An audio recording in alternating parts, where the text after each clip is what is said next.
விஜயகாந்த் ஒரு மதுரை வீரன், அவர் இல்லை என்பதை இன்னும் ஏத்துக்க முடியல. ரஜினி உருக்கம். உடல்நலம் பாதிக்கப்பட்டிருந்த கேப்டன் விஜயகாந்த் கொரோனா வைரஸ் பாதிப்பால் கடந்த ஆண்டு டிசம்பர் மாதம் உயிரிழந்தார்.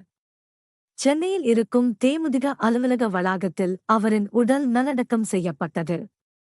கேப்டன் இறந்து 5 மாதங்களாகிவிட்டாலும் அவரின் சமாதிக்கு தினமும் ஏராளமானோர் வருகிறார்கள்.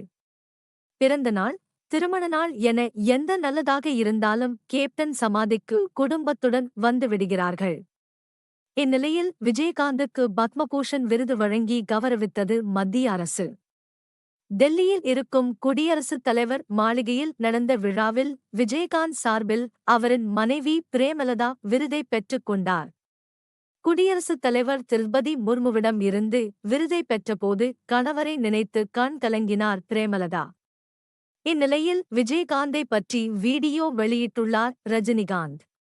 அந்த வீடியோவில் அவர் கூறியிருப்பதாவது: என் அருமை நண்பர் அமரர் விஜயகாந்துக்கு மத்திய அரசு பத்மபூஷன் விருது கொடுத்து கௌரவித்திருக்காங்க.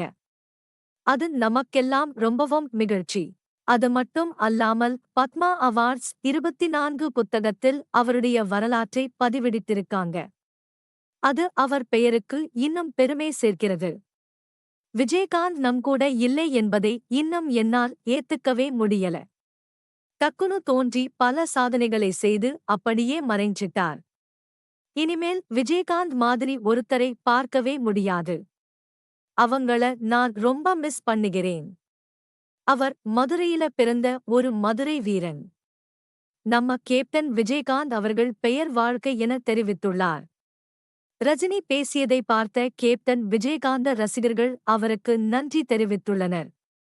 கேப்டன் இல்லை என்பதை எங்களாலும் இன்னும் நம்ப முடியவில்லை. அவரின் சமாதிக்கு போகும்போதுதான் கேப்டன் இல்லை என்பது தெரிகிறது. நல்ல மனுஷன், இன்னும் கொஞ்ச காலம் இருந்திருக்கலாம். நீங்கள் சொன்னது போன்று கேப்டன் மாதிரி இன்னொருவர் வரவே முடியாது என தெரிவித்துள்ளனர். பத்மபூஷன் விருதை கேப்டனின் ரசிகர்களுக்கு அர்ப்பணிப்பதாக தெரிவித்தார் பிரேமலதா என்பது குறிப்பிடத்தக்கது.